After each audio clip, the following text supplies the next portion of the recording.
Hello students, আমাদের class 8-এর একটা agricultural প্র্যাকটিসেসের একটা বেসিক চ্যাপ্টার আমাদের শেষ হয়ে গেছিলো, ক্রপ প্রোডাকশন অ্যান্ড ম্যানেজমেন্ট। এখন আমরা যেই চ্যাপ্টারের দিকে ফোকাস করব সেই চ্যাপ্টারটা বায়োলজিক্যাল বেসিস হিসাবে মানে খুব ইম্পর্টেন্ট একটা চ্যাপ্টার, যে চ্যাপ্টারটা তোদের জানা দরকার। কারণ এই চ্যাপ্টারে কিছু কিছু এমন কিছু টপিক আছে যেই টপিকগুলো আমাদের ডেলি লাইফের ক্ষেত্রে মানে অনেক বেশি টাচি বা অনেক বেশি ইম্পর্টেন্ট আমাদের ডেলি লাইফের ক্ষেত্রে। বিশেষ করে এখন যে আমরা যে সিচুয়েশনে আছি সেই সিচুয়েশন মানে বিশেষ করে এই যে ভাইরাসগুলো, তারপরে ডিফারেন্ট মাইক্রো অর্গানিজমগুলো আমাদের বডির মধ্যে কী কী ড্যামেজ করতে পারে, বা কোন কোন মাইক্রো অর্গানিজমগুলো আমাদের পক্ষে হেল্পফুল, বা তারা কি কেন হেল্পফুল বা তারা কেন হার্মফুল, এগুলো আমরা এই চ্যাপ্টারের সম্পর্কে জানতে পারবো। তো চ্যাপ্টারের নাম আমরা কি জানি? Micro organisms. এই মাইক্রো অর্গানিজমস মানে কি? অর্গানিজমস মানে কি? লিভিং কোনো অর্গানিজম, তার মানে কি তার মধ্যে সে নিচেরটা হলো লিভিং, তার মধ্যে লিভিং কিছু ক্যারেক্টার আছে, তার জন্য সে লিভিং। আমরা জানি যে আমরা ক্লাস 7-এ পড়ছিলাম যে অনেকগুলো সেল মিলে একটা টিস্যু তৈরি করে, টিস্যু মিলে আমাদের অর্গান তৈরি করে, অর্গান মিলে অর্গান সিস্টেম তৈরি করে, অর্গান সিস্টেম মিলে আমরা অর্গানিজম তৈরি করে। তো এটা হলো একটা অ্যাডভান্স ক্যারেক্টারের মরফোলজিক্যাল সিগনিফিকেন্স। তো সব আমাদের অ্যানিমালের ক্ষেত্রে তো এই সিকোয়েন্স নেই, কিছু কিছু প্রিমিটিভ অর্গানিজমস আছে যাদের মধ্যে সিকোয়েন্স নেই, কিন্তু তাদের মধ্যে লাইফ আছে, তারা লিভিং কেন? কারণ তাদের মধ্যে হয়তো সেল আছে বা লিভিং কম্পোনেন্ট বা লিভিং ইউনিটটা যেটা বেসিক ইউনিট আমাদের বডির সেটা আছে। তো কিছু কিছু মাইক্রো অর্গানিজমকে দেখবো এটাও নেই। আমরা পরবর্তীকালে দেখবো যে কাদের মানে এই ক্যারেক্টারগুলো কারা কারা অ্যাডভান্স ফর্মে বিলং করে, কারা কারা প্রিমিটিভ ফর্মে বিলং করে। এবার আমরা দেখছি কি মাইক্রো অর্গানিজমস। মাইক্রো মিনস খুব ছোট, মাইনিউট, স্মল, যাদেরকে আমরা ন্যাকেটাইসে দেখতে পাই না। তাদেরকে আমরা দেখার জন্য কী ইউজ করি? লেন্সেস ইউজ করি, তারপরে আমরা মাইক্রোস্কোপ ইউজ করি। তো আমরা সেল চ্যাপ্টারে এই জিনিসগুলো পড়বো। এখন শুধু জেনে রাখ যে প্রথম সিঙ্গেল লেন্সের মাইক্রোস্কোপ আবিষ্কার করছিল হলো লিউয়েনহক, সায়েন্টিস্ট লিউয়েনহক। এই লিউয়েনহক সায়েন্টিস্টই প্রথম একটা লেন্স ব্যবহার করে সিম্পল মাইক্রোস্কোপ তৈরি করে সে প্রথম স্পার্ম সেল, তারপরে ব্যাকটেরিয়া সেল কিন্তু ডিসকভার করছিল, তারপরে লিভিং সেল। আর প্রথম যে সেল নামটা প্রোভাইড করছিল হলো আমাদের রবার্ট হুক নামক একজন বিখ্যাত সায়েন্টিস্ট। লন্ডনে রবার্ট হুক নামে একজন বিখ্যাত সায়েন্টিস্ট।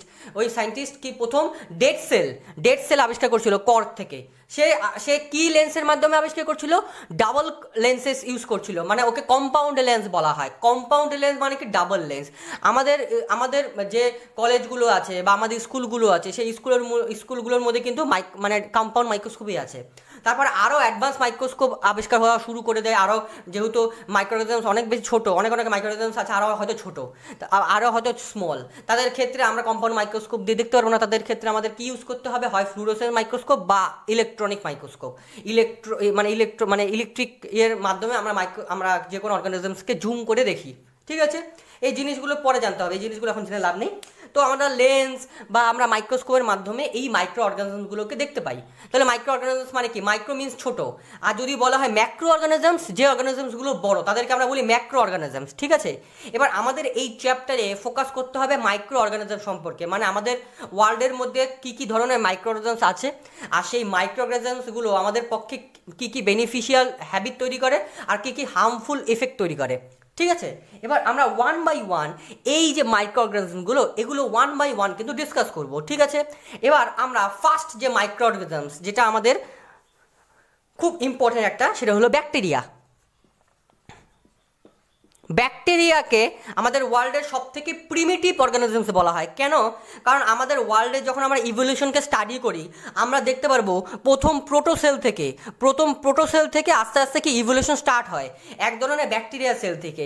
আমরা যদি ইভলিউশন স্টার্ট যদি দেখি মোটামুটি 3.3 বা 3.4 মিলিয়ন থেকে কিন্তু বিভিন্ন ধরনের ইভলিউশন কিন্তু মানে বিশেষ করে অর্গানিজম স্টার্ট হয়। এই অর্গানিজমসের ফার্স্ট সেল কিন্তু প্রোটোসেল। এই সেল কিন্তু এক ধরনের ব্যাকটেরিয়া সেল আমরা বলা হয় ইভলিউশনের থেকে। তো এই ব্যাকটেরিয়া সেল, এই ব্যাকটেরিয়া মানে ব্যাকটেরিয়ার প্লুরাল ফর্মে আমরা ইউজ করি, আর ব্যাকটেরিয়াম ইউজ করি আমরা সিঙ্গুলার ফর্মে। এগুলোও কিন্তু জানা দরকার। ব্যাকটেরিয়াম ইউজ করি আমরা সিঙ্গুলার হিসাবে। এবার এই যে প্রোটোসেল, তাহলে ব্যাকটেরিয়া কি? ব্যাকটেরিয়া হলো সব থেকে আদি মানে প্রিমিটিভ একটা অর্গানিজমস, মানে সব থেকে ফার্স্ট আছে, মানে most oldest, simpliest and primitive organisms bacteria. তো ব্যাকটেরিয়া হলো খুব ছোটো, সেটা আমরা জানি। আমাদের ব্যাকটেরিয়ার সাইজ, আমি এখানে ব্যাকটেরিয়ার ছবি কিছু আছে দেখ, এই দেখ 3টা ব্যাকটেরিয়ার ছবি আমি ড্র করেছি। দেখ, একটা ব্যাকটেরিয়া 0.2 থেকে 100 মাইক্রন অবধি হতে পারে। মানে সাইজ হতে পারে, ঠিক আছে। যে 1 মাইক্রন, এটা কোশ্চেন আসতে পারে যে 1 মাইক্রন স্যার মানে কি, 1 মাইক্রন মানে কি, 1 মাইক্রন মনে হলো 0.001 mm, বোঝা গেল, মিলিমিটার। তার মানে কি 1 মাইক্রন মানে কত ছোট, তার মানে কি 0.2 মাইক্রন থেকে 100 মাইক্রন অবধি একটা ব্যাকটেরিয়ার সাইজ কিন্তু হতে পারে। আর ব্যাকটেরিয়া কিন্তু মোস্ট প্রিমিটিভ একটা অর্গানিজমস, আমাদের ওয়ার্ল্ডের মধ্যে bacteria most primitive organisms. Bacteria দু ধরনের হতে পারে। ব্যাকটেরিয়া আমাদের ওয়ার্ল্ডের যে কিংডম আছে এই কিংডমের মনের মধ্যে কিন্তু সেট করা হয়েছে। ব্যাকটেরিয়া দু ধরনের হতে পারে, একটা আর্কেই ব্যাকটেরিয়া আর একটা ইউ ব্যাকটেরিয়া, ঠিক আছে। এই ইউ ব্যাকটেরিয়াটা হলো মোস্ট অ্যাডভান্সড ব্যাকটেরিয়া, আর আর্কে ব্যাকটেরিয়া হলো মোস্ট প্রিমিটিভ ব্যাকটেরিয়া। এই ব্যাকটেরিয়াগুলোকে বিশেষ করে আমাদের যে ব্যাকটেরিয়াগুলোকে আমরা ফোকাস করি, ইউ ব্যাকটেরিয়ার উপরে আমরা মেনলি ফোকাস করি, আর্কে ব্যাকটেরিয়া অনেক বেশি প্রিমিটিভ ব্যাকটেরিয়া। কিন্তু যদি আমি ব্যাকটেরিয়ার ওভারঅল যদি সিগনিফিকেন্স মানে দেখি, তাহলে ব্যাকটেরিয়া কিন্তু যে কোনো কন্ডিশনে, যে কোনো কোল্ড কন্ডিশনে, যে কোনো ওয়ার্ম কন্ডিশনে, যে কোনো হার্শ কন্ডিশনে কিন্তু থাকতে পারে। এদের একটা এমন একটা ডেভেলপমেন্ট নেচার আছে যারা এটা সার্ভাইভ করতে পারে। আমরা কয়েকদিন আগেই স্টেপ্টোকক্কাস নামে বা কয়েকদিন আগেই তারপর স্ট্যাফাইলোকক্কাস নামে একটা ব্যাকটেরিয়াকে আমরা ডিসকভার করছিলাম, যেই ব্যাকটেরিয়া আইসবার্গসের মধ্যে ছিল, অনেক বছর আগের আইসবার্গসের মধ্যে। তারা গ্রো করতে পারে না আইসবার্গসে বা হার্শ কন্ডিশনে, কিন্তু তারা সার্ভাইভ করতে পারে ব্যাকটেরিয়াগুলো, ঠিক আছে। এই ব্যাকটেরিয়ার কিন্তু জিনোম স্ট্রাকচার বা ডিএনএ বা আরএনএ স্ট্রাকচার দেখে আমরা এটা কিন্তু কাজে লাগাচ্ছি যে ব্যাকটেরিয়া কি করে নিজেকে সার্ভাইভ করে রাখতে পারছে এত হার্শ কন্ডিশনে, ঠিক আছে। মানে ব্যাকটেরিয়ার বেসিক্যালি ডিএনএ হয়, তো এই ডিএনএকে কিন্তু আমরা আমাদের এক্সামাইন করে আমরা বুঝতে পারি যে এই ডিএনএ যে এমন সিকোয়েন্স, কি সিকোয়েন্সের জন্য ওরা সার্ভাইভ করে যাচ্ছে এত হার্শ কন্ডিশনে।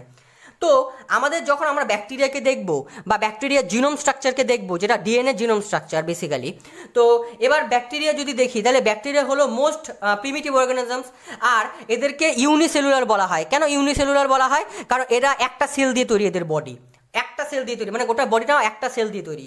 আর এরা প্রোক্যারিয়র্স মানে, এই কথাটা তোরা নতুন শুনেছিস হয়তো। প্রোক্যারিয়র্স মানে, প্রো মানে কি প্রিমিটিভ, আর ক্যারিয়র্স মানে হলো ক্যারিয়ন কথা থেকে আসছে। ক্যারিয়ন মানে নিউক্লিয়াস। তার মানে কি এদের ব্যাকটেরিয়ার নিউক্লিয়াসটা কিন্তু অ্যাডভান্স নিউক্লিয়াস না। আমাদের বডির মধ্যে যদি আমাদের নিউক্লিয়াস দেখি, মনে কর আমাদের একটা সেল আছে, এটা মনে কর একটা সেলের মধ্যে মনে কর এটা একটা সেল, এই সেলের মধ্যে নিউক্লিয়াস আছে। এই নিউক্লিয়াসের মধ্যে আমাদের ডিএনএটা নিউক্লিয়াসের মধ্যে থাকে, আর নিউক্লিয়াসটা একটা সেল মেমব্রেন দ্বারা বাউন্ডেড থাকে, একটা প্রপার সেল মেমব্রেন দ্বারা, প্লাস অন্য অর্গানিজমগুলো কিন্তু সেল মেমব্রেন দ্বারা বাউন্ডেড থাকে। এই জন্য আমাদেরকে বলা হয় ইউক্যারিয়র্স। কিন্তু যারা প্রোক্যারিয়র্স অর্গানিজম, তাদের অর্গানেলস বা তাদের ডিএনএ কিন্তু অর্থাৎ নিউক্লিয়াসটা কিন্তু সেল মেমব্রেন দ্বারা বাউন্ডেড নয়, অর্থাৎ তাদের কিন্তু ওয়েল ডিফাইন্ড নিউক্লিয়াস না। প্রোক্যারিয়র্সের ক্ষেত্রে ওয়েল ডিফাইন্ড নিউক্লিয়াস হয় না। একটা যদি আমি ব্যাকটেরিয়াকে ড্র করি, এটা মনে করো একটা ব্যাকটেরিয়া, আর ব্যাকটেরিয়ার ক্ষেত্রে ডিএনএটা কি ন্যাকেড অবস্থা থাকে, স্ক্যাটার অবস্থা সাইটোপ্লাজমের মধ্যে ঘুরে বেড়ায়। আর এই স্ক্যাটার অবস্থায় ডিএনএকে বলা হয় নিউক্লিয়েড, ঠিক আছে। এদেরকে কিন্তু নিউক্লিয়াস বলা হয় না, ব্যাকটেরিয়ার ডিএনএ কে কিন্তু নিউক্লিয়াস বলা হয় না। আর যারা ইউক্যারিওটিক অর্গানিজম, তাদের ক্ষেত্রে নিউক্লিয়াসটা একদম ওয়েল ডিফাইন্ড নিউক্লিয়াস বলে, নিউক্লিয়াসের মধ্যে ডিএনএ থাকে আর সেটা মেমব্রেন দ্বারা বাউন্ডেড থাকে বলে আমরা এদেরকে বলি ওয়েল ডিফাইন্ড নিউক্লিয়াস। বোঝা গেল? এই যারা প্রোক্যারিয়র্স তাদের কিন্তু ওয়েল ডিফাইন্ড নিউক্লিয়াস হয় না। বোঝা গেল? আর ব্যাকটেরিয়ার ক্ষেত্রে আরেকটা এক্সট্রা ডিএনএ থাকে যেটাকে বলা হয় প্লাজমিড। এই প্লাজমিড খুব ইম্পর্টেন্ট। এই প্লাজমিডটা আমরা পরবর্তীকালে দেখবো কেন ইম্পর্টেন্ট, এখন শুধু বলার নেই। যখন আমরা সেল পড়াবো তখন দেখবো যে ব্যাকটেরিয়ার ক্ষেত্রে এই প্লাজমিডকে কাজে লাগিয়েই ব্যাকটেরিয়া কিন্তু সার্ভাইভ করে যায়। ব্যাকটেরিয়ার কিন্তু হাই একটা মানে ইনফ্লুয়েন্সিটি থাকে। এই ব্যাকটেরিয়ার প্লাজমিডটা খুব ইম্পর্টেন্ট। এই ব্যাকটেরিয়ার প্লাজমিডকে আমরা বিভিন্ন ধরনের মেডিসিনে ইউজ করে থাকি। আর এই ব্যাকটেরিয়া নিজের প্লাজমিডকে ইউজ করে কিন্তু আমাদের যে অ্যান্টিবায়োটিক্সের যে মানে রেজিস্ট্যান্সটা কমিয়ে দেয়, ইনহিবিট করে দেয়। এই জন্য ব্যাকটেরিয়া কিন্তু সার্ভাইভ করে যায়। ব্যাকটেরিয়ার প্লাজমিড এটা কিন্তু মারাত্মক একটা পার্ট ব্যাকটেরিয়ার ক্ষেত্রে। এটা আমি পরে একদিন বুঝাবো যখন সামনাসামনি তোদেরকে পড়াবো, এখন এটা বুঝানোর লাভ নেই, ঠিক আছে। তো আমাদের ব্যাকটেরিয়া আমরা যে কোনো কন্ডিশনে আমাদের থাকতে পারে। এটা আমরা যে কোনো হার্শ কন্ডিশনে, যে কোনো টেম্পারেচারে আমরা ব্যাকটেরিয়াকে কিন্তু দেখতে পাবো। ব্যাকটেরিয়ার মধ্যে একটা ইম্পর্টেন্ট, ব্যাকটেরিয়া কিন্তু না কোনো অ্যানিমাল না কোনো প্ল্যান্টস, ব্যাকটেরিয়ার মধ্যে দু ধরনের ক্যারেক্টার থাকে। এই জন্য ব্যাকটেরিয়াকে কিন্তু অন্য কিংডমে রাখা হয়েছে। ব্যাকটেরিয়ার ক্ষেত্রে সেল মেমব্রেন আছে, সেল ওয়াল আছে, প্লাস এক্সট্রা একটা বাইরের দিকে লেয়ার থাকে, যে লেয়ারটাকে বলা হয় গ্লাইকোক্যালিক্স লেয়ার। এই গ্লাইকোক্যালিক্স লেয়ারটা ব্যাকটেরিয়ার ক্ষেত্রে খুব ইম্পর্টেন্ট একটা ম্যাজিক্যাল হিসেবে কাজ করে, আর এই গ্লাইকোক্যালিক্স লেয়ারটাই খুব ইম্পর্টেন্ট। ঠিক আছে, ব্যাকটেরিয়ার ক্ষেত্রে সেল ওয়াল থাকতে পারে, আবার কোনো ব্যাকটেরিয়ার ক্ষেত্রে সেল ওয়াল নাও থাকতে পারে। আবার ব্যাকটেরিয়ার ক্ষেত্রে যেই সেল ওয়াল থাকে, যেরকম কিছু ব্যাকটেরিয়া আছে যেরকম সায়ানো ব্যাকটেরিয়া বা ব্লু গ্রিন অ্যালগি, এই ব্যাকটেরিয়াগুলোর মধ্যে কি থাকে, সেল ওয়াল থাকে। আবার কিছু কিছু ব্যাকটেরিয়ার ক্ষেত্রে সেল ওয়াল থাকে না, যেরকম মাইকোপ্লাজমা আমাদের ওয়ার্ল্ডের মধ্যে সব থেকে ছোট একটা ব্যাকটেরিয়া সেল, মানে সব থেকে স্মলেস্ট সেল, 0.0001 mm, 0.001 mm এর সাইজ মোটামুটি মাইকোপ্লাজমা গ্যালিসেপ্টিকাম। বুঝা গেল?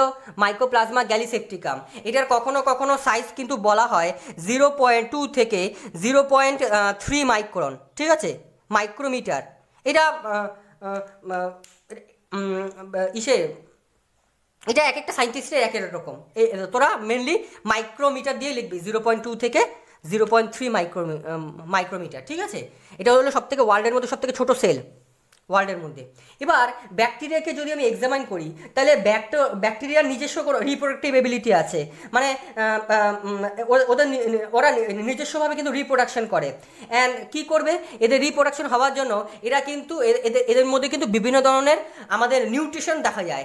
এক ধরনের অটোট্রপিক নিউট্রিশন হতে পারে, হেটারোট্রপিক নিউট্রিশন হতে পারে, স্যাপ্রোফাইটিক নিউট্রিশন হতে পারে, প্যারাসাইটিক নিউট্রিশন হতে পারে। যেরকম একটা অটোট্রপিক নিউট্রিশন ব্যাকটেরিয়ার নাম বলো, যেরকম সায়ানো ব্যাকটেরিয়া।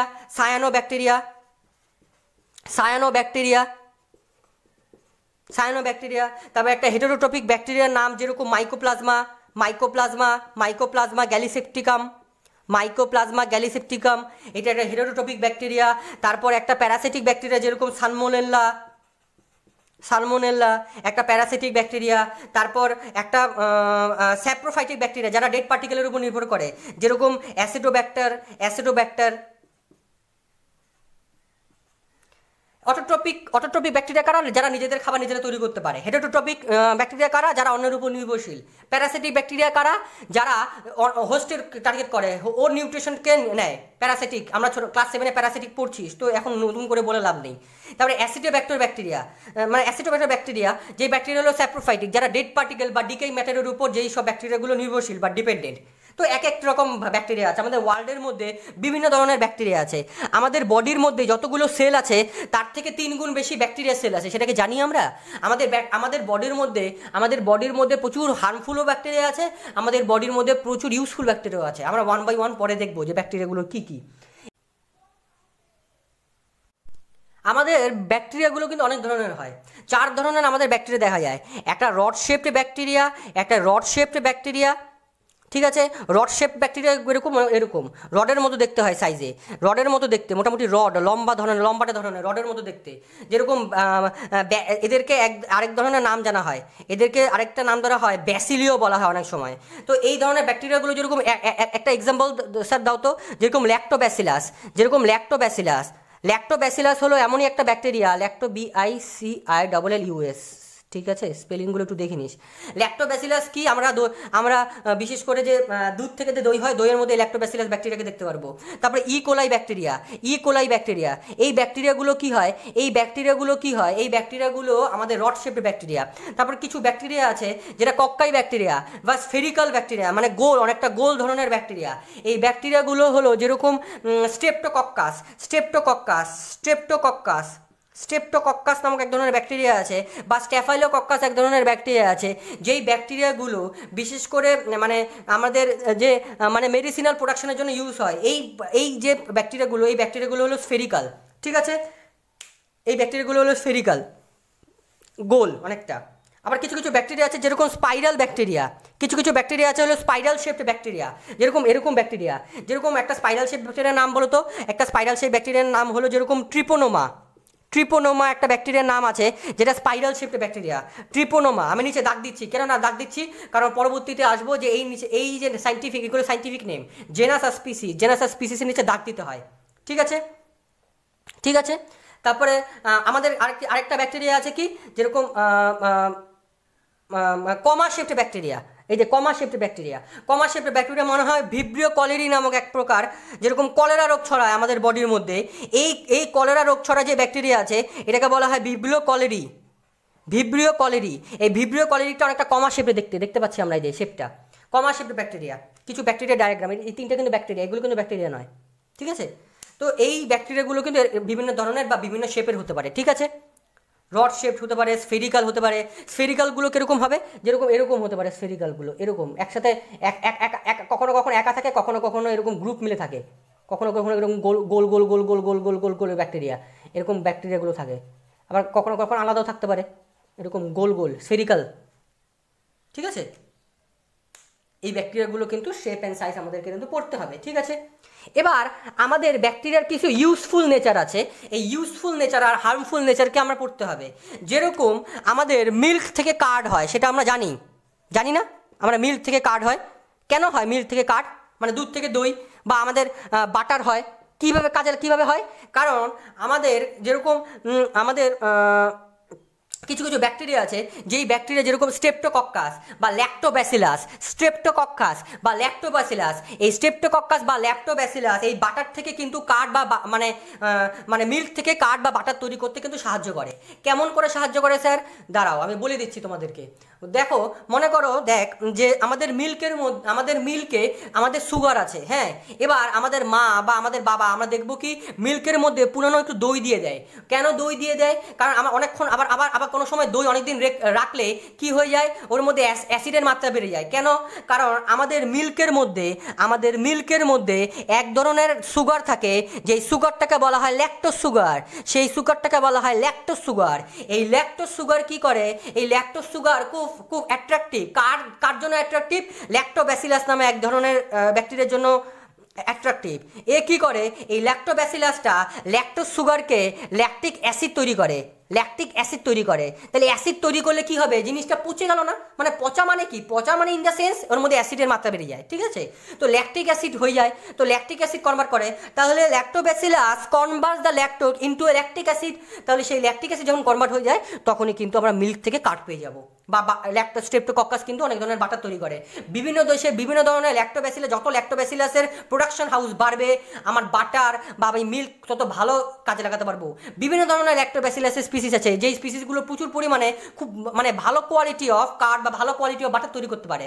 এই জন্য এটা একটা হেল্পফুল মানে নেচার আমাদের, মানে বিশেষ করে ইউজফুল ব্যাকটেরিয়ার ক্ষেত্রে।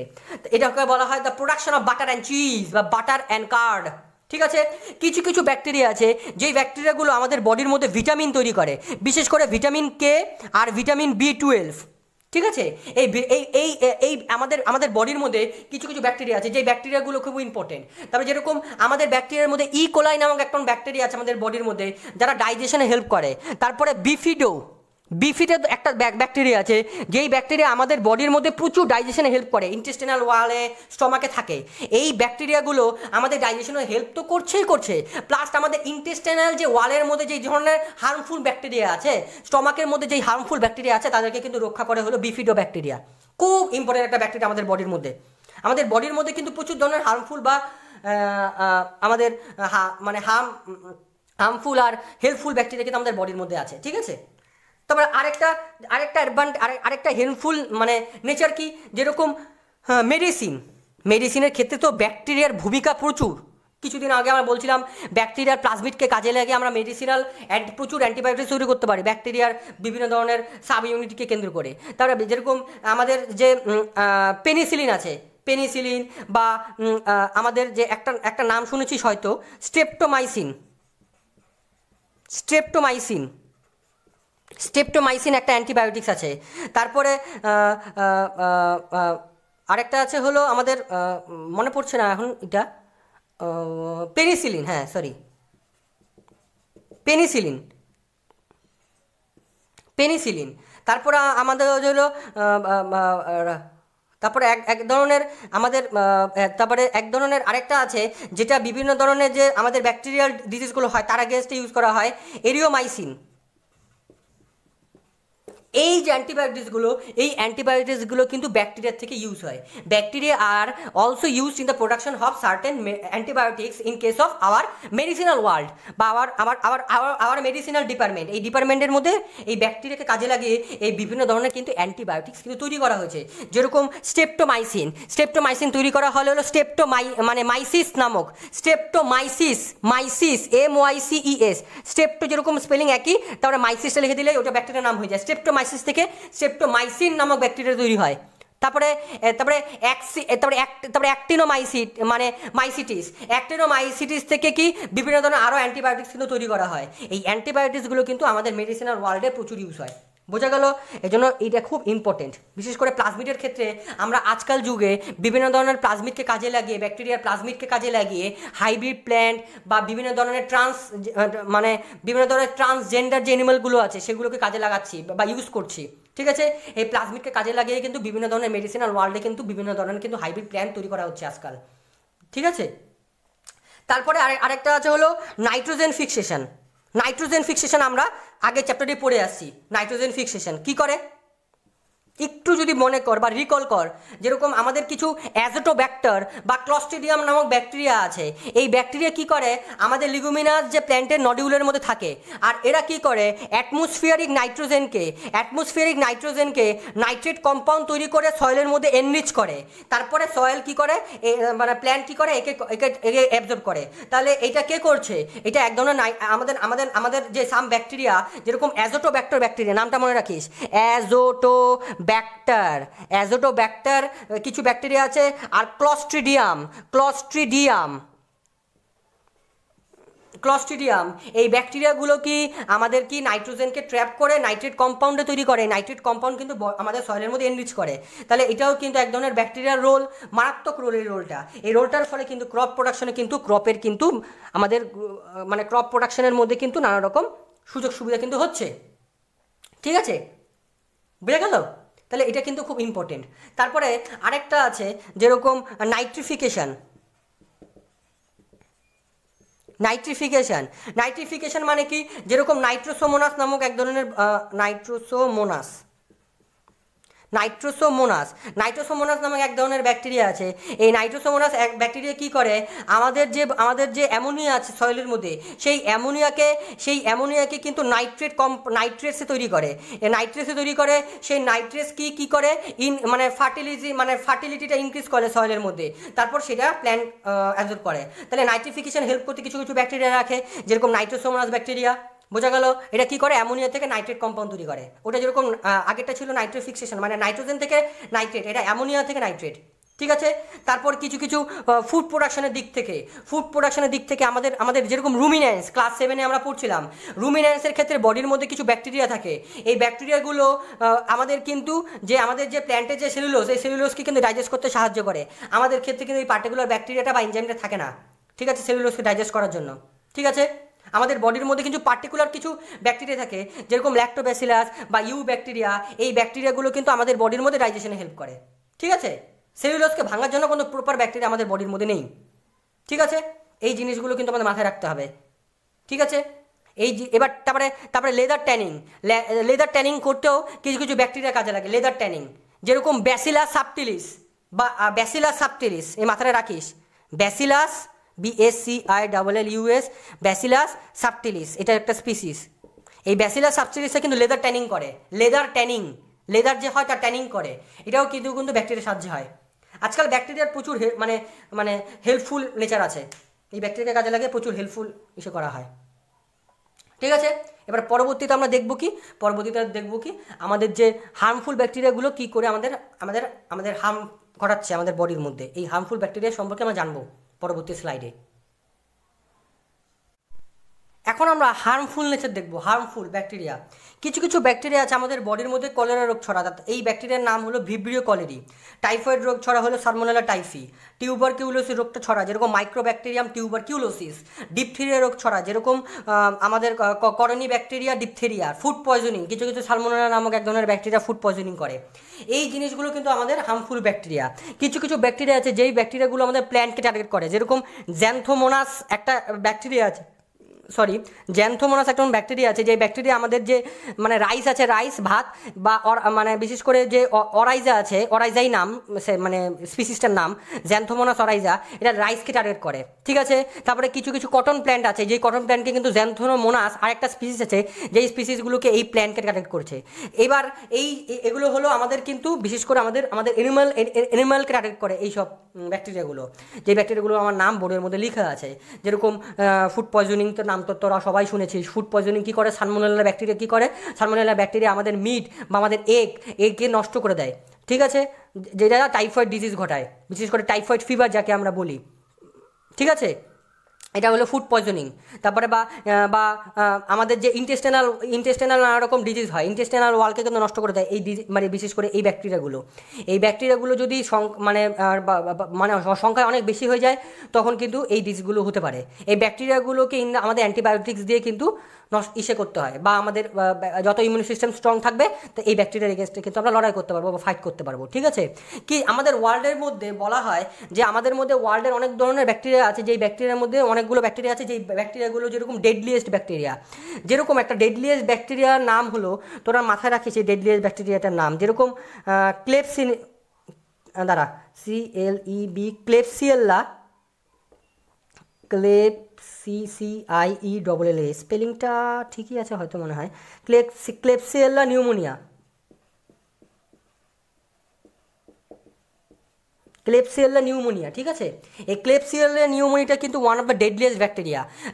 নিউমোনিয়া রোগ ছড়া বিশেষ করে চিলড্রেনের ক্ষেত্রে, আর 7 থেকে 65 বছরের উপরে যারা আছে তাদের ক্ষেত্রে এই নিউমোনিয়াটা হয়। এটা one of the deadliest bacteria disease. এই ব্যাকটেরিয়ার ফলে কিন্তু অনেক মানুষ মারা যায়, কিন্তু বিশেষ করে চিলড্রেনের পার্সেন্টেজ এটার মধ্যে অনেক বেশি, ঠিক আছে। এটাকে অনেক ওয়ান অফ দ্য ডেডলিয়েস্ট ব্যাকটেরিয়ার মধ্যে ধরা হয়, ঠিক আছে। এই ভাইরাসগুলো মানে সরি এই ব্যাকটেরিয়াগুলো কিন্তু ডেঞ্জারাস, ঠিক আছে। তারপরে আমাদের মুখের মধ্যে যেরকম স্ট্রেপ্টোকক্কাস মিউটেন্স, স্ট্রেপ্টোকক্কাস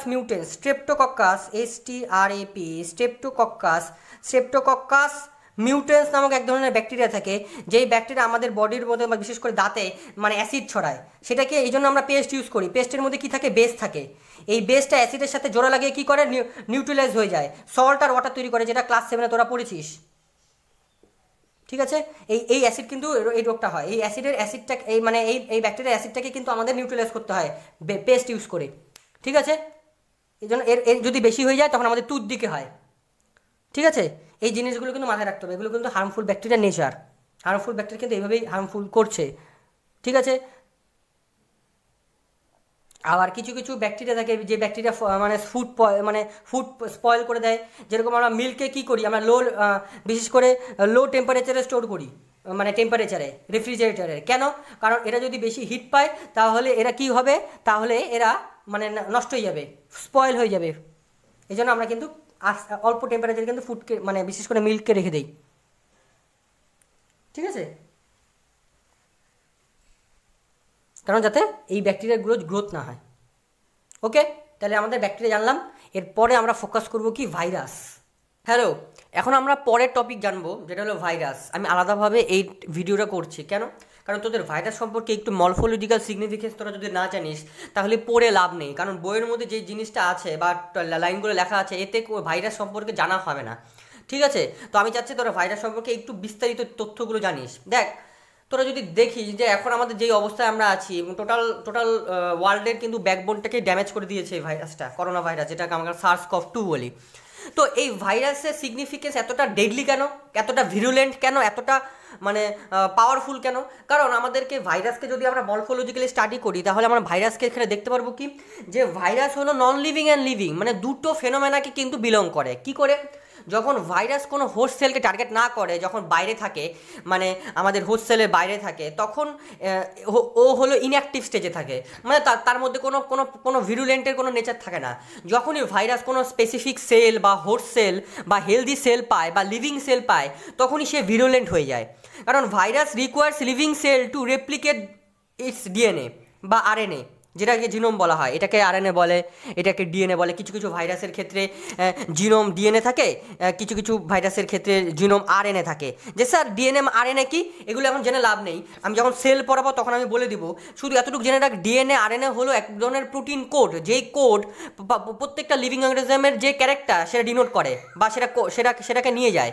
একটা ডিএনএ থাকে, আরএনএ থাকে। আরএনএ হলো সিঙ্গেল স্ট্যান্ড, ডিএনএ হলো মোটামুটি ডাবল স্ট্যান্ড। কিছু কিছু ভাইরাসের ক্ষেত্রে আরএনএ থাকে, কিছু কিছু ভাইরাসের ক্ষেত্রে ডিএনএ থাকে। যেই SARS-CoV-2টা আমরা জানি, যেটা কোভিড-19, সেটা হলো এক ধরনের আরএনএ ভাইরাস। ঠিক আছে, এবার আরএনএ ভাইরাসে যদি আমরা ভাইরাস দেখি, তাহলে ভাইরাস কিন্তু কোনো কিংডমের আমরা পড়বো না, কারণ ভাইরাসের কিন্তু সেল নেই। ভাইরাসের একটা শুধু খালি জিনোম আছে, ডিএনএ আরএনএ, বাইরের দিকে প্রোটিনের লেয়ার আছে, আর এক্সট্রা একটা লিপিডের লেয়ার থাকে যেটাকে বলা হয় এনভেলপ, আর প্রোটিনের লেয়ারটাকে বলা হয় ক্যাপসিড। ঠিক আছে, এই প্রোটিনের লেয়ারটাকে বলা হয় ক্যাপসিড, আর আরেকটা লেয়ার থাকে যেটাকে বলা হয় লিপিডের লেয়ার, তাকে বলা হয় এনভেলপ। তো আমাদের যে ক্লাসগুলো আছে, এই ক্লাস 1 থেকে যে 2, এর মধ্যে আছে হলো প্রচুর ধরনের ডিএনএ ভাইরাস। আর আমাদের যে ক্লাস 3, 2, 6, এটাকে বলে আরএনএ ভাইরাস। মোটামুটি আমাদের ভাইরাসের 6টা ক্লাস আছে। এই 6টা ক্লাসের মধ্যে 1 থেকে 2 নম্বর ক্লাস হলো ডিএনএ, আর 3 থেকে 6 হলো আমাদের আরএনএ ভাইরাস। এগুলো জেনে লাভ নেই, শুধু এতটা জেনে রাখ যে ভাইরাসের কোনো কিন্তু সেল নেই। ভাইরাসের একটা সিম্পলেস্ট স্ট্রাকচার, কিন্তু one of the deadliest organism. কেন? কারণ ভাইরাস আমাদের সেলের মেশিনারিকে কোনো কাজে লাগায়। কি করে? আমাদের যে কোনো হেড সেল আছে, মানে আমাদের যে বডির সেলগুলো আছে, সেটা রেসপিরেটরি সেল হতে পারে, সেটা লিভার সেল হতে পারে, বা যে কোনো অ্যানিমেলের সেলগুলো আছে, তাহলে সেটা সেলকে কাজে লাগায়। It uses our cells. It cannot do this alone. বুঝা গেল? তারা পারফেক্ট সেলকে কাজে লাগায়, কারণ ওরা নিজেরা কিন্তু নিজের ডিএনএকে বা নিজের আরএনএকে রেপ্লিকেট করতে পারে না। ওরা আমাদের সেলগুলোকে কাজে লাগিয়ে রেপ্লিকেট করে। প্রত্যেকটা অর্গানিজমের কিন্তু আলাদা আলাদা বিহেভ আছে, আলাদা আলাদা নেচার আছে। ব্যাকটেরিয়ার আলাদা নেচার আছে, ফাঞ্জাইয়ের আলাদা নেচার আছে। ওরা কিন্তু আলাদাভাবে রেসপায়ার করতে পারে, আলাদাভাবে রিপ্রোডাকশন করতে পারে, সব কিছু আলাদা এবিলিটি। ওদের সেল স্ট্রাকচার আছে, এই জন্য ওদের সেল স্ট্রাকচারকে আমরা ডিকোড করে, ওদের মেমব্রেন স্ট্রাকচারকে ডিকোড করে আমরা এদের এগেনস্টে অ্যান্টিবায়োটিক্স বা কিছু বানাতে পারি। কিন্তু ভাইরাসের ক্ষেত্রে কেন বানাতে পারি না? কারণ ভাইরাসের রিপ্রোডাকশন এবিলিটি অনেক বেশি স্ট্রং, ওরা অনেক বেশি তাড়াতাড়ি রিপ্রোডাকশন করতে পারে। আর আরেক নম্বর কথা, ভাইরাস আমাদের সেলকে কাজে লাগায়, আমাদের সেলকে কাজে লাগিয়ে আমাদের সেলকে ডিস্ট্রয় করে দেয়। এই জন্য এরা বেশি ভিরুলেন্ট বা বেশি ডেঞ্জারাস বা বেশি ডেডলি। কি করে? কারণ কি করে? মনে করো এটা একটা সেল, মনে করো আমাদের যে করোনা ভাইরাস, মনে করো এটা একটা রেসপিরেটরি সেল। এবার রেসপিরেটরি সেল, আমাদের প্রত্যেকটা সেলের মধ্যে নিউক্লিয়াস আছে, আমাদের প্রত্যেকটা সেলের বাইরে আছে হলো রিসেপ্টর থাকে। তখন এই যে ভাইরাসটা, এই ভাইরাস কী করে? ভাইরাসের যে বাইরের স্পাইকগুলো আছে, এই স্পাইকটা খুব ডেঞ্জারাস। করোনা ভাইরাসের ক্ষেত্রে এই স্পাইকটা ইম্পর্টেন্ট, কারণ এই স্পাইকটা এমন ধরনের প্রোটিন দিয়ে তৈরি। এই স্পাইক দিয়ে ওরা কী করে? এই স্পাইক দিয়ে ওরা আমাদের রিসেপ্টরকে কী করে দেয়? রিসেপ্টরকে কি বোকা বানায়। এই বোকা বানিয়ে কী করে? ওর যে ডিএনএটা বা আরএনএটা ওটাকে পুট করে দেয়। তাহলে চলে আসলো, এবার ডিএনএটা চলে আসলো বা আরএনএটা চলে আসলো, বা গোটা ভাইরাসও চলে আসতে পারে। কিছু কিছু ভাইরাস দেখবো গোটা ভাইরাস চলে যায়। তখন ওরা কি করে?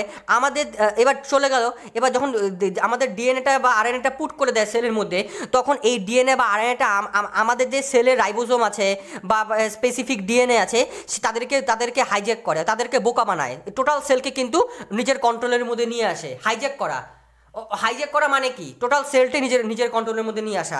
তারপরে এবার ডিএনএটাকে এবার ওই আমাদের মেশিনারিকে কাজে লাগিয়ে ও রেপ্লিকেট হতে শুরু করে কি প্রচুর হোস্ট সেল তৈরি করে, নিজের রেপ্লিকা তৈরি করে। এবার যখনই সেল ডিভিশন হবে, তখন এই রেপ্লিকাগুলো প্রত্যেকটা সেলে চলে যাবে, বা গোটা ভাইরাসটাও কিন্তু রেপ্লিকেট করতে পারে, বা ডিএনএটা রেপ্লিকেট করতে পারে। তখন মনে কর আমাদের ডিএনএ মনে করা আছে। এবার আমাদের ডিএনএ আছে, এবার ভাইরাসের ডিএনএটাও চলে আসলো, আমাদেরকে হাইজ্যাক করলো, বোকা বানালো। এবার যদি এই সেলটা রেপ্লিকেট করে, তাহলে এই প্রত্যেকটা সেলের মধ্যে আমাদের ভাইরাসের ডিএনএটা বা আরএনএটা চলে যাবে, তাই তো?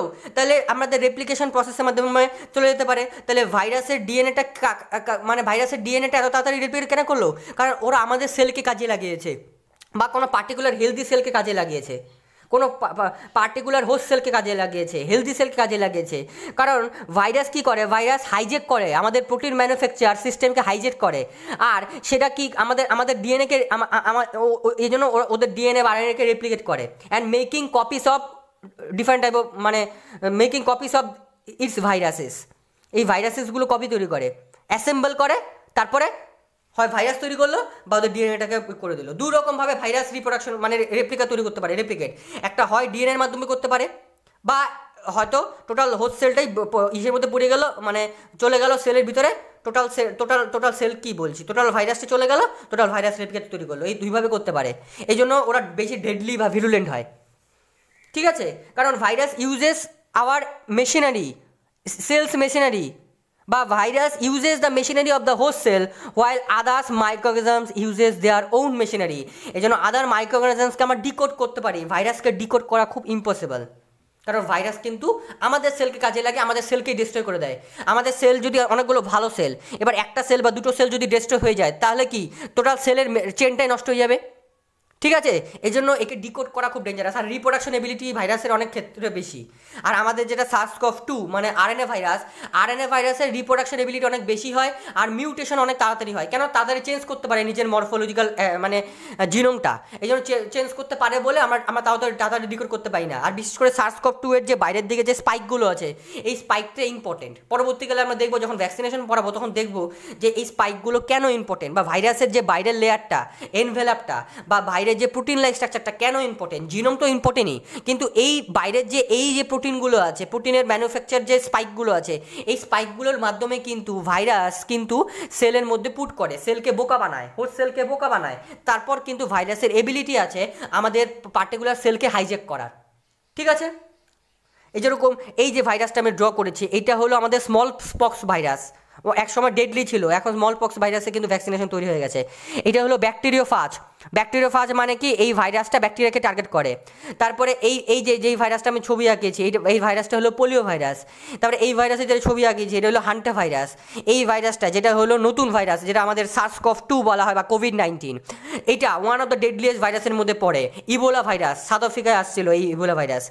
তো এরকম প্রচুর ডেডলিয়েস্ট ভাইরাস আছে আমাদের ওয়ার্ল্ডের মধ্যে। ইবোলা ভাইরাস আছে, তারপরে নিপা ভাইরাস আছে, তারপরে একসময় স্মল পক্স ছিল, তারপরে আমাদের স্প্যানিশ ফ্লু সময় ছিল, স্প্যানিশ ফ্লু, অনেকগুলো ভাইরাস আছে।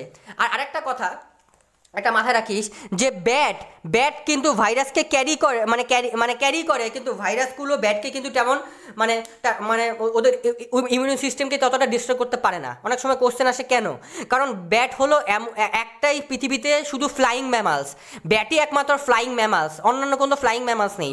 এই জন্য ব্যাটের বডির মধ্যে স্পেসিফিক একটা মডিফাইড ইমিউন সিস্টেম আছে। এই জন্য আমাদের ভাইরাস কিন্তু ব্যাটের মধ্যে কিন্তু তেমন ডিস্ট্রয়েবল মানে ইফেক্ট তৈরি করতে পারে না। আমাদের ব্যাট মোটামুটি 130 স্পিসিস অফ ভাইরাস কিন্তু ক্যারি করে, কিন্তু 130 স্পিসিস অফ ভাইরাস ব্যাটকে ততটা ডিস্ট্রয় করতে পারে না। ব্যাট যখন উপরে উড়ে বেড়ায়, মানে ফ্লাই করে, তখন ব্যাট নিজের বডির মধ্যে, যেহেতু ম্যামাস, বডির মধ্যে প্রচুর ধরনের টেম্পারেচার তৈরি করে, মোটামুটি 120-140 ডিগ্রি ফারেনহাইট তৈরি করে দেয়। এই জন্য এত ডিগ্রি ফারেনহাইট হওয়ার জন্য বা টেম্পারেচার হওয়ার জন্য এইসব ভাইরাস ততটা অ্যাক্টিভ হতে পারে না ব্যাকটেরিয়ার বডির মধ্যে। ঠিক আছে, তাছাড়াও ব্যাটের বডির মধ্যে ইমিউন সিস্টেম অনেক বেশি মডিফাইড ইমিউন সিস্টেম, ওদের যে অ্যান্টিবডি মলিকুলার যে স্ট্রাকচারটা অনেক বেশি আলাদা। এই জন্য এই ভাইরাসগুলো কিন্তু একে অ্যাটাক করতে পারে না। কিন্তু ভাইরাসটা যখনই আমাদের হিউম্যান বিংসে চলে আসে বা এনিম্যালে চলে আসে বা এনিম্যাল কিংডমে এনভায়রনমেন্টে চলে আসে, তখন ডেডলি হয়ে যায়, কারণ আমাদের সেল কিন্তু প্রিপেয়ার থাকে না এইসব ভাইরাসকে মারার। এরকম অনেক আননোন ভাইরাস কিন্তু এখনও আছে, যেই আননোন ভাইরাসের এগেনস্টে আমরা লড়াই করতে পারবো না। তো আমাদের বডির মধ্যে ইমিউন সিস্টেমকে স্ট্রং রাখতে হবে বা অ্যান্টিবডিকে স্ট্রং রাখতে হবে। এবার ভ্যাকসিনেশন জিনিসটা কি, যেটা ভাইরাসের এগেনস্টে দেওয়া হয়। ভাইরাসের এগেনস্টে কোনো অ্যান্টিভাইরাল বা অ্যান্টিবায়োটিক্স কাজে লাগে না, কারণ ভাইরাসের কোনো পার্টিকুলার সেল নেই। ভাইরাস কিন্তু দুটো সিম্পল স্ট্রাকচার দিয়ে তৈরি। একটুকে বললাম যে একটা জিনোম, একটা লিপিডের লেয়ার থাকতে পারে, একটা প্রোটিনের লেয়ার থাকতে পারে, এই সিম্পল স্ট্রাকচার দিয়ে তৈরি। তো এবার ভাইরাস যেহেতু আমাদের সেলকে কাজে লাগায়, আর ভাইরাস অনেক বেশি ডেডলি, এই জন্য ভাইরাসের ক্ষেত্রে কোনো অ্যান্টিবায়োটিক্স তৈরি হয় না। আমরা ভ্যাকসিনেশন দিয়েই ভাইরাসকে একমাত্র আটকাতে পারবো। এই ভ্যাকসিনেশন কি, ওই জিনিসটা আমরা পরে দেখবো। ঠিক আছে, এখন আমরা দেখব যে আমাদের কিছু ভাইরাস মানে কিছু ডিজিজের নাম, ভাইরাল ডিজিজের নাম, আর তাদের যে ভাইরাল ডিজিজের যে মাইক্রোঅর্গানিজমসগুলো আছে ওদের নাম। ঠিক আছে, এখন আমরা দেখব কিছু ভাইরাস, ডেডলি ভাইরাসগুলো, যে ভাইরাসগুলো আমাদের কমন ভাইরাস, সেই ভাইরাসের এগেনস্টে কী কী ডিজিজ হয় এবং সেই ভাইরাসগুলোর নাম। আমাদের নামগুলো কিছু মনে রাখলেও হবে, কিন্তু নামগুলো কিন্তু এখন ক্লাস 8-এর সিলেবাসে নামগুলো মুখস্থ রাখার দরকার নেই, কিন্তু একটা দুটো মনে রাখ, তাহলে সুবিধা হয়। ঠিক আছে, এই জিনিসগুলো জানা উচিত, কারণ বায়োলজিতে এই জিনিসগুলো না জানলে তোর মানে ইন্টারেস্টিং লাগবে না। বায়োলজি অনেক বেশি, যেহেতু অনেকে মনে করে বায়োলজিটা ইজি সাবজেক্ট, কিন্তু বায়োলজি টার্মিনোলজি কিন্তু ওয়ান অফ দ্য মানে টাফেস্ট টার্মিনোলজির মধ্যে পড়ে। বায়োলজি টার্মিনোলজি বা বায়োলজির যে কনসেপ্টটা ওটাকে ধরা কিন্তু মুশকিল, ঠিক আছে? শুধু মুখস্থ, বায়োলজিটা মুখস্থ করা যায় খুব তাড়াতাড়ি কেমিস্ট্রি বা ফিজিক্স থেকে, কিন্তু বায়োলজিটাকে কনসেপ্টটা ধরা কিন্তু খুব মুশকিল। তো আমাদের যে কমন কোল্ড বা ইনফ্লুয়েঞ্জা বা মিজেলস বা পোলিও বা চিকেন পক্স বা স্পস, এগুলো কিন্তু কমন আমাদের ডিজিজগুলো। কমন কোল্ডের জন্য যে ভাইরাসটা কাজ করে সেটা হলো রাইনো ভাইরাস। আমরা কমন কোল্ডের নাম শুনেছি, ইনফ্লুয়েঞ্জার নাম শুনেছি, অর্থোমিক্সো ভিরিডি নাম এই ভাইরাসটার নাম, তারপরে মিজেলসের নাম শুনেছি, রুবেলো ভাইরাস, পোলিওর নাম শুনেছি। পোলিও ভাইরাস বলা হয় অনেক সময়, এটা স্পেসিফিক নাম হলো অ্যান্টেরোভাইরাস। অ্যান্টেরোভাইরাস হলো স্পেসিফিক যে নাম ভাইরাসটার জন্য হয়। তারপরে চিকেন পক্স আমাদের খুব কমন একটা ভাইরাস, যেরকম ভ্যারিসেল্লা ভাইরাস। তারপরে স্মল পক্স, ভ্যারিওলা মেজরের জন্য আর ভ্যারিওলা মাইনরের জন্য স্মল পক্সটা হয়। এগুলো বেশিরভাগই ভাইরাসের কিন্তু আমাদের সবগুলো বেশিরভাগই ভাইরাসের, কিন্তু যেগুলো আমাদের নোন ভাইরাস তাদের ক্ষেত্রে কিন্তু আমরা প্রত্যেকটা ভাইরাসের এগেনস্টেই কিন্তু ভ্যাকসিনেশন তৈরি করে ফেলছি। আমাদের যাদের ক্ষেত্রে আননোন ভাইরাস, মানে যেই ভাইরাসকে আমরা আগে দেখিনি বা তাদের স্ট্রাকচার সম্পর্কে আমাদের জানা নেই, তাদের ক্ষেত্রে কিন্তু ভ্যাকসিনেশন এখনও আবিষ্কার হয়নি। এরা কিন্তু এক এক সময় কিন্তু এক রকম ডেডলি ছিল।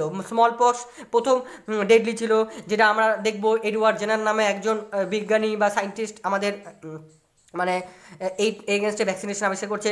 আর প্রত্যেকটা রোগের মানে ডিজিজের এগেনস্টেই কিন্তু, মানে ভাইরাল ডিজিজের এগেনস্টেই কিন্তু আমাদের ভ্যাকসিনেশন তৈরি হয়ে গেছে। এখন আমাদের দেখতে হবে কোভিড-19 ভ্যাকসিনেশন আমরা কবে তৈরি করতে পারবো। কারণ একটা ব্যাপারটাকে বোঝার চেষ্টা কর, আমাদের ভ্যাকসিনেশন যেহেতু লিভিং অর্গানিজমসের উপর প্রোভাইড করা হয়, তো ভ্যাকসিনেশন কিন্তু এতটাই সহজ না, মানে তাড়াতাড়ি করা, মানে তৈরি করা সহজ না। একটা ভ্যাকসিনেশন তৈরি করতে কমপক্ষে 1.5 থেকে 2 বছর লাগে, ঠিক আছে? তারও বেশি লাগতে পারে যদি ততটা ভিরুলেন্ট হয় বা ততটা যদি টুলস না থাকে আমাদের মানে মেডিসিনাল ওয়ার্ল্ডে। তো এই জিনিসগুলো কিন্তু খুব ভাইটাল। এবার এই জন্যই আমি আলাদাভাবে ভাইরাসটাকে ফোকাস করলাম, কারণ তোরা ভাইরাস সম্পর্কে হয়তো জানতে পারি যে ভাইরাস জিনিসটাকে কেন এত ডেডলি হয়। কারণ ভাইরাস এতটা ডেডলি হওয়ার কারণ যে ভাইরাসের যে স্ট্রাকচারটা ওইটাই কিন্তু খুব সিম্পল স্ট্রাকচার, কিন্তু ভাইরাস যেহেতু আমাদের মেশিনারিকে কাজে লাগায়, মানে আমাদের সেলগুলোকে কাজে লাগায়, আমাদের সেলকে কাজে লাগিয়ে আমাদের সেলটাকে টোটালটাই ডিস্ট্রয় করে দেয়। আর রিপ্রোডাকশন এবিলিটি ভাইরাসের অনেক বেশি, এই জন্য ভাইরাস কিন্তু ওয়ান অফ দ্য ডেডলিয়েস্ট অর্গানিজমের মধ্যে পড়ে আমাদের ওয়ার্ল্ডের মধ্যে, ঠিক আছে? একটা স্ট্রংগেস্ট মানে ডেডলি ভাইরাসের মধ্যে যেরকম ইবোলা ভাইরাস বললাম, হান্টা ভাইরাস বললাম, তারপরে স্প্যানিশ ফ্লু বললাম, এবার আমি আগের স্লাইডগুলোতে যেরকম ব্যাকটেরিয়ার ক্ষেত্রে স্মল ব্যাকটেরিয়া বলছিলাম, মাইকোপ্লাজমা গ্যালিসেপ্টিকাম একটা স্মল ব্যাকটেরিয়া, সেরকম ভাইরাসের ক্ষেত্রে সবথেকে স্মলেস্ট ভাইরাস হলো আমার পার্ভো ভাইরাসের মোটামুটি ন্যানোমিটার হয় 18 to 25 ন্যানোমিটার, ঠিক আছে? ভাইরাসের ক্ষেত্রে মোটামুটি 20 থেকে ন্যানোমিটার শুরু হয়, কিন্তু এই ভাইরাসে যেটা মানে খুব ছোট লাস্ট পাওয়া গেছিলো সেটা হলো 18 থেকে 25 ন্যানোমিটারের মধ্যে থাকে। Parvo virus one of the smallest ভাইরাসের মধ্যে পড়ে। ওকে, ঠিক আছে? তো আমাদের এই জিনিসগুলো, আমাদের 5টা মাইক্রো অর্গানিজমসকে আমরা জানা মানে আমরা জানবো।